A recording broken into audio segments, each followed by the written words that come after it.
Trip ಹೋಗ್ಬೇಕು ಅಂತಾದ್ರೆ ಕೈಯಲ್ಲಿ ದುಡ್ಡು ಮಾತ್ರ ಅಲ್ಲ, ಜೊತೆಗೆ ಪಾಸ್ಪೋರ್ಟ್ ಕೂಡ ಬೇಕು. ಅದೇ ರೀತಿ ಕೇಂದ್ರ ಸರ್ಕಾರ ಪಾಸ್ಪೋರ್ಟ್ ನಿಯಮಗಳಿಗೆ ತಿದ್ದುಪಡಿ ತಂದಿದೆ. ಆ ತಿದ್ದುಪಡಿ ಪ್ರಕಾರ 2023 ಅಕ್ಟೋಬರ್ 1ರಂದು ಅಥವಾ ಆ ನಂತರ ಜನಿಸಿದ ಪಾಸ್ಪೋರ್ಟ್ ಅರ್ಜಿದಾರರಿಗೆ ಜನನ ಪ್ರಮಾಣ ಪತ್ರವೇ ಜನ್ಮ ದಿನಾಂಕದ ಏಕೈಕ ಪುರಾವೆಯಾಗಿದೆ. 1980ರ ಪಾಸ್ಪೋರ್ಟ್ ನಿಯಮಗಳಿಗೆ ತಿದ್ದುಪಡಿ ತಂದಿರುವ ಕುರಿತು ಸರ್ಕಾರ ಈ ವಾರ ಅಧಿಕೃತ ಟಿಪ್ಪಣಿಯನ್ನ ಹೊರಡಿಸಿದೆ. ಆ ತಿದ್ದುಪಡಿ ಅಧಿಕೃತವಾಗಿ ಗೆಜೆಟ್ನಲ್ಲಿ ಪ್ರಕಟವಾದ ಬಳಿಕ ನೂತನ ನಿಯಮ ಜಾರಿಗೆ ಬರುತ್ತೆ.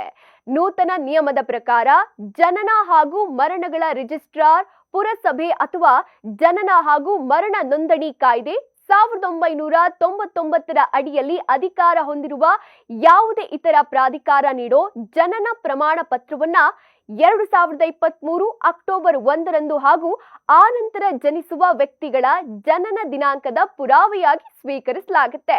ಇತರ ಅರ್ಜಿದಾರರು ಡ್ರೈವಿಂಗ್ ಲೈಸೆನ್ಸ್ ಅಥವಾ ಶಾಲಾ ವರ್ಗಾವಣೆ ಪತ್ರದಂತ ಪರ್ಯಾಯ ದಾಖಲೆಗಳನ್ನ ಜನನ ದಿನಾಂಕದ ಪುರಾವೆಯಾಗಿ ಸಲ್ಲಿಸಬಹುದು, ಪಾಸ್ಪೋರ್ಟ್ ಪಡಿಬಹುದು.